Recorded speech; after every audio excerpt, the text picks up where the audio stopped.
Israel और Iran के समर्थक लड़ाकों की लड़ाई कई देशों के बारूदी घमासान में बदलती दिख रही है, जिसमें नेतन्याहू की हार की 100% गारंटी भी दी जा रही है।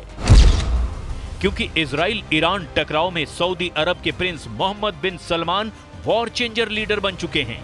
प्रिंस सलमान के हाथ इस युद्ध की सुप्रीम कमान ईरान थमा सकता है। प्रिंस सलमान को प्रेसिडेंट पुतिन का भी फुल सपोर्ट मिल सकता है। यानी इजराइल के खिलाफ युद्ध में अब अरब वर्ल्ड का अलायंस उतरने जा रहा है। क्राउन प्रिंस मोहम्मद बिन सलमान को ईरान ने साध लिया है, जिसके साथ ही अरब वर्ल्ड का सबसे ताकतवर और दौलतमंद साथी ईरान के साथ आ चुका है। प्रिंस सलमान के ईरान के खेमे में आने का मतलब नेतन्याहू को अच्छी तरह मालूम है। सऊदी अरब और ईरान का गठबंधन खाड़ी युद्ध का रुख पलट सकता है। दो कट्टर और जानी दुश्मनों की पीस डील हो चुकी है। सौदेबाजी में ईरान को वॉर जोन में सपोर्ट मिलेगा तो प्रिंस सलमान ईरान से अच्छा खासा प्रॉफिट हासिल करने वाले हैं। ईरान की नई रणनीति का पूरा ब्यौरा देखने से पहले इसके साइड इफेक्ट का ट्रेलर देख लीजिए। युद्ध को बारूदी डोज की मात्रा बढ़ती जा रही है। हिजबुल्लाह ने इजराइल पर 60 रॉकेट दागे हैं। इजराइल में सिर्फ एक जख्मी हुआ, कुछ इमारतें टूटी, लेकिन बदले में इजराइल ने बेरूत को आधी रात से दहलाना शुरू कर दिया। रविवार की सुबह तक मिसाइलें बरसाता रहा। इजराइल के हमले में बेरूत में 20 लाशें गिरी, 60 से ज्यादा लोग घायल हो गए। शहर के माली नुकसान का अब भी अंदाजा नहीं लगाया जा सका है। इजराइल अंधाधुंध बंकर बस्टर बम के धमाके कर रहा है, तो उधर हिजबुल्लाह फाइटर भी जोरदार पलटवार कर रहे हैं। लेबनान से इजराइल पर हिजबुल्लाह के रॉकेट और ड्रोन दागे गए। मध्य इजराइल में हिजबुल्लाह ने 60 रॉकेट की बौछार कर दी। इजराइल के डिफेंस सिस्टम ने बाकी 5 रॉकेट हवा में ही मार गिराए, लेकिन तेल अवीव के उत्तर में नेतन्याह और हर्जलिया सिटी में रॉकेट की बौछार जारी है। हिजबुल्लाह के रॉकेट अटैक का सबसे ज्यादा जोर मेटुला सिटी में दिखाई दे रहा है। लेबनान से रॉकेट दागे जाने के बाद मेटुला में भारी नुकसान की खबर है। उत्तरी इजराइल में मेटुला परिषद के प्रमुख डेविड अजोलाई ने 8 रॉकेट धमाके की पुष्टि की है। इन धमाकों से कई इमारतें खंडहर में तब्दील हो चुकी हैं। אנחנו מדברים כרגע על משא ומתן אפשרי להסדרה. האמריקנים מובילים את זה. אני אומר, זה מתבצע רק תחת אש. הוא מתבצע עם הרבה מאוד אש.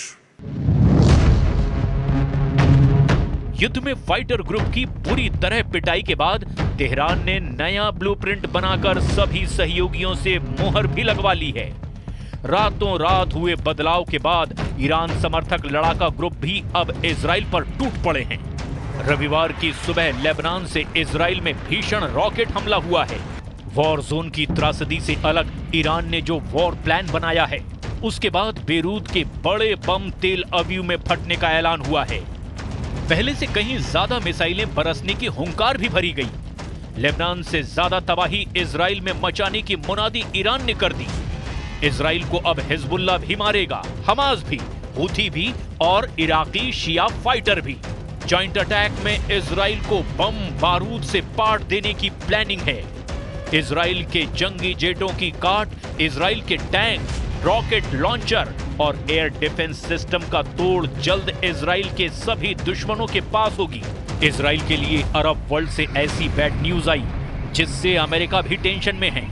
बाइडेन से ज्यादा परेशान 20 जनवरी को प्रेसिडेंट पद की शपथ लेने वाले डोनाल्ड ट्रंप हैं। अरब कंट्री से आए नए अपडेट ने वॉर जोन से बड़ा तहलका किया है।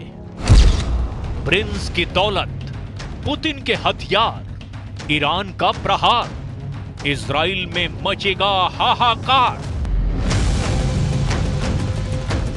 इजराइल के खिलाफ गठबंधन मजबूरियों से बना है। सभी के अपने अपने इंटरेस्ट हैं। सऊदी अरब, ईरान और रूस के एक पलड़े में आने की वजह आपको बताते हैं। ईरान को इजराइल से युद्ध जीतने के लिए हथियार चाहिए। ईरान को हथियार रूस देने को तैयार है, दे भी रहा है, लेकिन जंग जीतने के लिए जितने हथियार की दरकार है उतनी दौलत ईरान के पास नहीं। ईरान की मजबूरी समझी जा सकती है। तो रूस भी मुफ्त में हथियार दे नहीं सकता, क्योंकि पुतिन खुद यूक्रेन जंग में उलझे हुए हैं, युद्ध के खर्चे से परेशान हैं। पुतिन को भी युद्ध जारी रखने के लिए बेहिसाब दौलत चाहिए। ईरान से दोस्ती निभाने के लिए पुतिन हथियार देंगे, लेकिन उसकी कीमत ईरान कहां से चुकाएगा?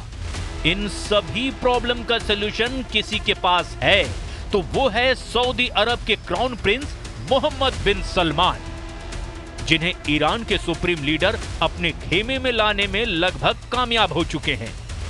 अमेरिका ने अगर अड़ंगा नहीं लगाया तो अरब वर्ल्ड में बना नया अलायंस इजराइल को युद्ध में धूल चटा देगा। नेतन्याहू के खिलाफ ईरान ने सारे मोहरे सेट कर दिए हैं। खामनेई की वॉर डील सुपर पावर को सन्न करने वाली है। सऊदी अरब अब तक अमेरिका का सबसे बड़ा सहयोगी रहा है। प्रिंस सलमान ने अमेरिका की अनदेखी कभी भी नहीं की है।